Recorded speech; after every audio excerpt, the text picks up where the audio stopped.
You have already figured this out, but again, the first lecture of any unit is always the long one. So here we are in the long one. And we start this part of it by looking at subcutaneous mycoses.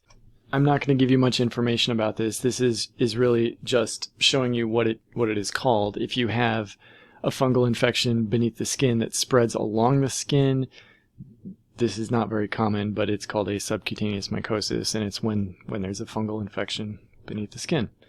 And so usually a person, if they get the wrong kind of fungus introduced into a wound, they are at risk of experiencing this. And that's all I'm going to say about that. Systemic mycoses are more when we have, as you might imagine, spread through different body systems. So typically a person will inhale a fungus and it will go from the lungs into the bloodstream and spread through the body. In other cases, it will start with something like what I just showed you on the previous slide.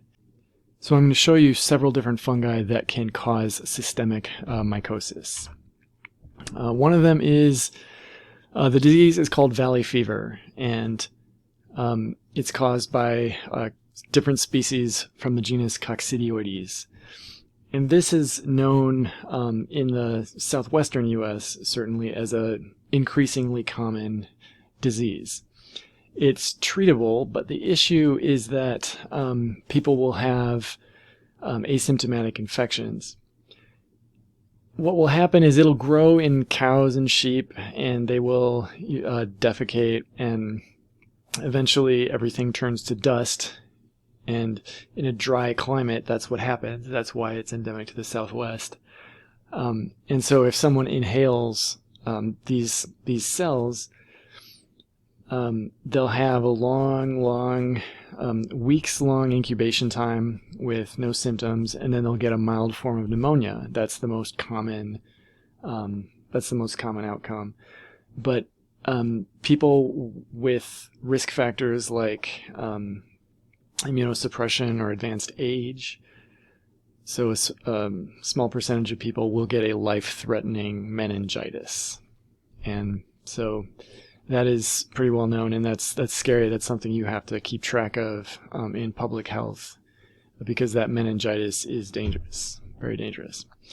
And this is another example of one of the weird sorts of things we see with fungi and with protists, is these complex life cycles where these little spores are made. Well, basically in soil it can grow as hyphae, and individual cells can break off and grow into this bigger form that makes these like spore things, and those can be spread in the air. And so this is what you would cough out again. Anyway, the point is, it's a complex life cycle. This one's not that important. I will want you to understand the life cycle of malaria when we get to that. And I do, of course, want you to understand the life cycle of a mushroom, since you see those regularly and should know what they are. Another example is Histoplasma capsulatum, which causes histoplasmosis. And this is, again, a similar thing, but this is not spread in dry climates. It's spread in the humid Mississippi Valley. And people can get this from a lot of different animals, like bats, birds. And again, there will be an asymptomatic period, and then sometimes a mild flu-like illness. But anyone who is immunocompromised, like an AIDS patient, is at risk of a disseminated infection. That is, it moves to different parts of the body and grows there. So most people who get this won't have any symptoms, but it can be severe when the wrong person gets it. And there is a treatment for this, or there are treatments if this is serious. And here are some pictures from people who have histoplasmosis. Normally you expect to see it in the lungs, but the disseminated infection can lead to growth anywhere in the body, which is kind of scary, especially if it goes to the central nervous system or the heart. And then of these three that I'm showing you, the most serious one is Blastomycosis, which is caused by Blastomyces dermatitidis. And this one, yeah, like I said, it's more severe. It has a longer incubation period, and people who have any kind of immunosuppression are at a higher risk of. People can also get this from cuts in the skin. And I don't have a lot more information about that other than it's the rarest of these three: Coccidioides, Histoplasma, and Blastomyces. Blastomyces is the rare one, but it's more dangerous. So it needs to be treated more aggressively. And here's just a picture of someone whose skin is being attacked by this fungus. This is a mnemonic device from that book, Clinical Microbiology Made Ridiculously Simple, where we have the fungus. Remember the picture I showed you and how they draw a fungus. So if you look at this, you'd say, well, this is a cowboy, but it's also a fungus. And it is firing its cowboy pistol at different organs. So it cocks its pistol, you hear blasts, and then it hits the different organs. So that's Coccidioides, Blastomyces, and Histoplasma. And if you can remember this, what you're seeing is the different organs that are attacked during systemic infections, during disseminated infections. So often starting from the lungs, going to the central nervous system, or the skin, or even the bones. And that's enough about those. A different infection is caused by Cryptococcus neoformans and Cryptococcus gatti. I don't know exactly how to pronounce that, and it doesn't matter. This is Cryptococcosis, and this is more of an urban disease because it infects pigeons and it grows in their droppings. This is not a very common illness, but with AIDS patients, it is common. So in urban situations, many people are exposed to low levels of pigeon droppings, but people with immunosuppression are at a lot of risk from Cryptococcus. And so get these two numbers. You don't need to memorize them, but a quarter of all deadly fungal infections come from these two species. And a large fraction of people with AIDS would experience one of these infections. So it typically starts with a respiratory infection and a long incubation time. And then ultimately, the bloodstream infection leads to meningitis, and the meningitis is what's fatal, so infection of the meninges. And there are antifungal treatments, but we don't need to get into what they are. This is what it looks like in a capsule stain. So what you're seeing here are the individual cysts, I guess you'd call them, of the fungus. And this brown stuff is ink under the microscope. So you're looking at ink, which is repelled by the polysaccharide capsule here. So this clear area around the cell is a polysaccharide capsule. And there you have it. So that capsule is a kind of virulence factor that prevents phagocytosis and makes it difficult for the immune system to recognize it.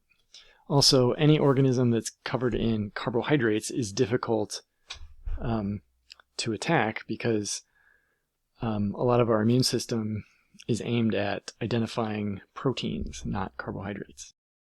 So one of the weirder ones is Pneumocystis, which causes Pneumocystis pneumonia. And this is incredibly common. People with AIDS have a high chance of experiencing pneumonia from this species every single year. So this used to cause a large fraction, like more than half of the deaths due to AIDS. And now we understand it better and can treat it. So, like I said, it's incredibly common. It's in everyone's lungs, but typically doesn't cause disease. So most children have been exposed to it. But most children don't have pneumonia, right? So we can treat it. It used to be called, thought of as a protist because it has a weird life cycle. Doesn't matter. And its species name changed. So what you'll see, I think on the previous slide I had that, PCP, Pseudomonas, PCP, Pneumocystis carinii pneumonia. Well, it's been renamed Pneumocystis girovesi, I don't know how they pronounce that, but clinicians still call it PCP for short. Another group of organisms, so not one species, but a larger group,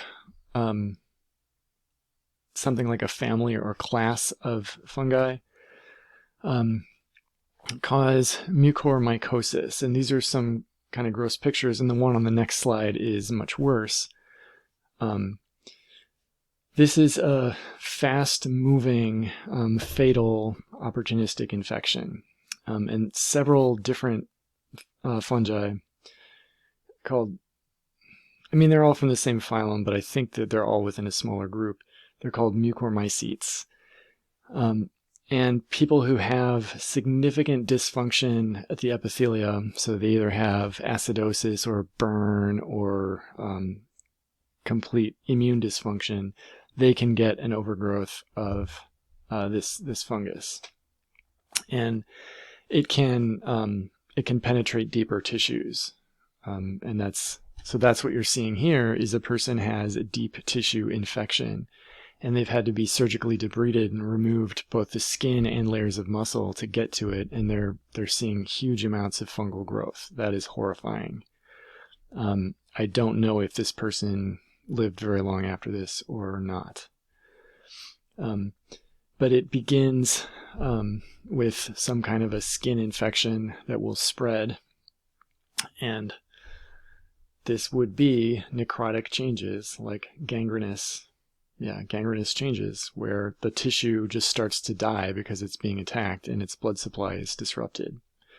So the only way to treat that would be removing tissue very quickly and using antifungal medications. If you see in a patient quickly spreading gangrene or tissue necrosis, it is important to have an idea of what's causing it, and because you'd use different drugs to treat bacterial gangrene versus fungal gangrene. Bacterial gangrene would be caused by Clostridium or Streptococcus, and these are gram-positive bacteria that you could attack with the penicillins or other antibiotics, whereas Mucormycetes would need powerful antifungals. So just works out that the worst picture in these slides is where I'm going to end this video, and that's the end of the fungi. We're going to move from here into protists, and there will be a short amount of protist biology and then a lot of different protist pathogens, and we'll go into some depth in several different protists, as you will see. So I'll see you there.